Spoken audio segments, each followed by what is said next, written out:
Hello बच्चों, आज की कहानी है एक गरीब किसान की दुख भरी कहानी। एक बड़ा ही धनवान आदमी एक गांव में रहता था।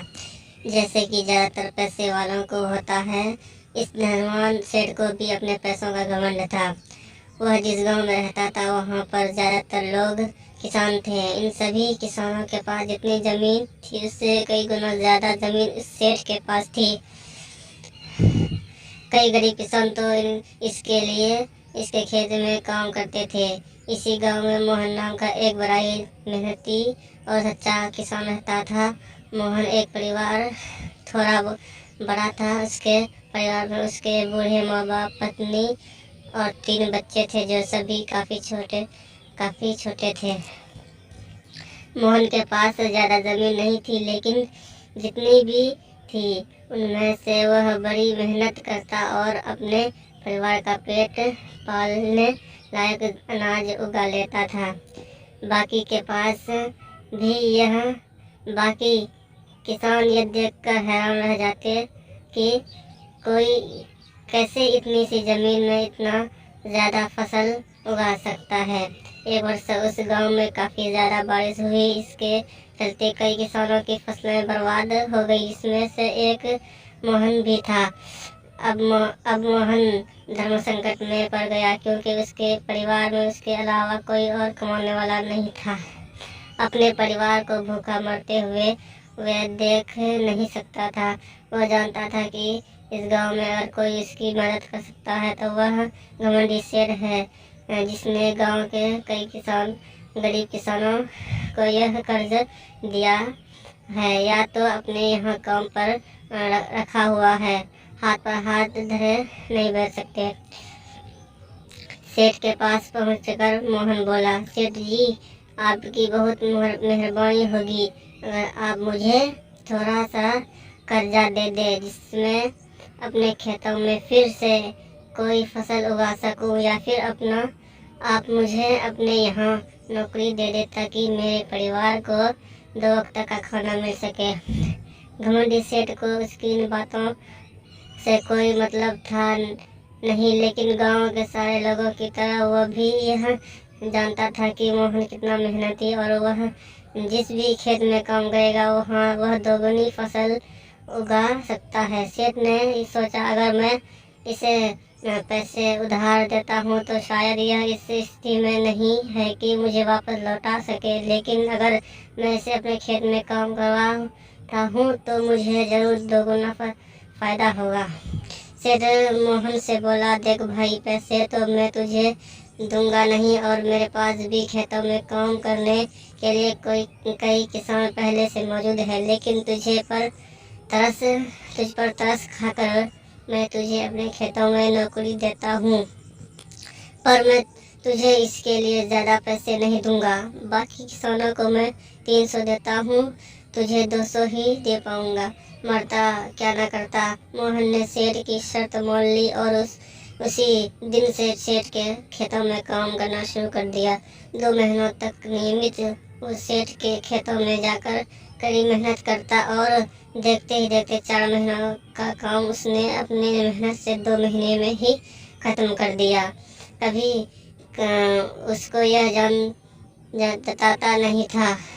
जब सेठ ने देखा कि उसका खेतों का काम अब खत्म हो चुका है, अगर वह मोहन को काम से निकाल देता है तो उसके 2 महीनों के पैसे बच जाएंगे। तब सेठ ने मोहन को काम से निकालने का फैसला किया। एक बार सेठ को यह विचार भी आएगा तब उसे फिर से नौकरी पर रख लेगा।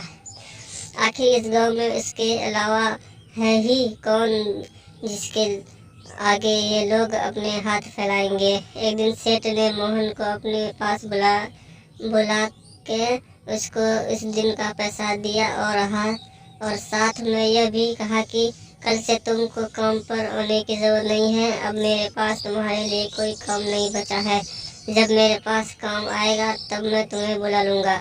यह सुनकर मोहन का दिल बैठ गया। पिछले 2 महीनों से काम ही सही इसके बच्चों और परिवार के पेट में अन्न का दाना जाता तो रहा था। अब वह क्या करेगा, यही सोचकर उसकी आंखों में आंसू निकल आए। मोहन ने सेठ के पैर पकड़ लिए और गिड़गिड़ाने लगा, सेठ जी, मुझे इस काम की बहुत ज़रूरत है, मुझे मत निकालिए। अपने मतलब से मतलब रखने वाला सेठ टस से मस न हुआ। उसने खरी खोटी सुनाकर मोहन को वहाँ से चलता कर दिया।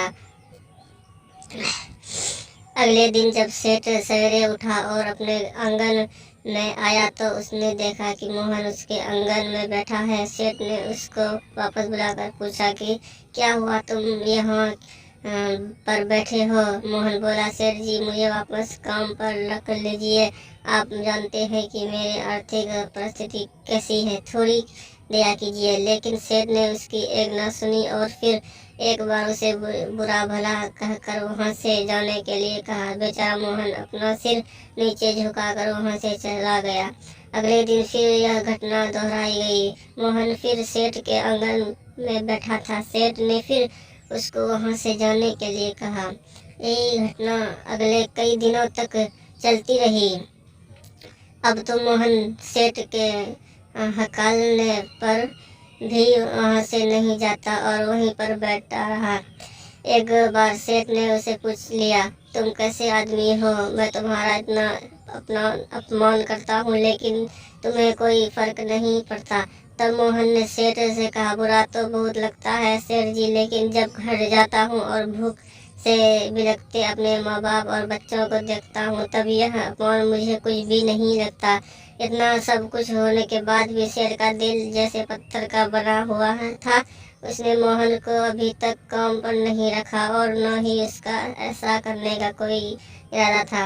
एक दिन सेठ ने सोचा कि कुछ दिनों के लिए किसी और गांव चला जाता हूँ ताकि मोहन से पीछा छुड़ा सकूं। अगले दिन मोहन के आने से पहले ही सेठ अपने परिवार को लेकर अपने किसी संबंधी के यहाँ चला गया और वहाँ पर 10 दिनों तक रहने के बाद फिर अपने गांव अपने घर वापस लौटा। घर लौटते ही सेठ ने आसपास हर जगह नजर दौड़ाई तो पाया कि वहाँ पर अब मोहन नहीं था।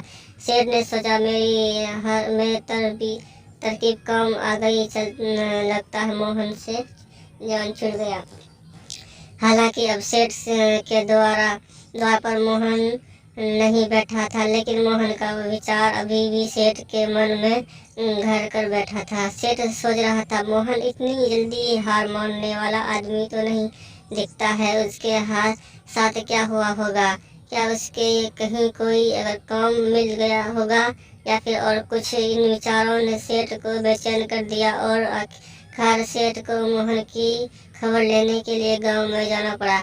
सेठ को मोहन का पता नहीं मालूम था, इसलिए अड़ोस पड़ोस के अन्य किसानों से पूछने पर पता चला कि मोहन घायल हो चुका है और अपने घर पर आराम कर रहा है। सेठ ने जब उसके घायल होने का कारण लोगों से पूछा तो सेठ को पता चला कि जब सेठ अपना घर छोड़कर किसी और गांव में गया था तब बंद घर देखकर कुछ चोर उसके यहाँ चोरी करने आए थे, जिनको रोकने की कोशिश करते हुए हाथापाई में मोहन को चोट लग गई। यह सब जानने के बाद सेठ का पत्थर दिल भी अब मोम की तरह पिघल गया। सेठ को अपने किए पर पछतावा होने लगा। सेठ ने अपने आप को याद दिलाया और कैसे अपने एक शरीफ और बच्चे आदमी को ज़्यादा काम करवा कर भी इसके पूरा पैसा नहीं दिया और उसको गले से लगाना चाहा था, उसे उठाकर मार कर भगाता रहा। सेठ मोहन का घर पूछता, उसका परिवार भूख से बेहाल और खुद अपने हाथ पैर पर चोट के साथ एक खाट में पड़ा हुआ था।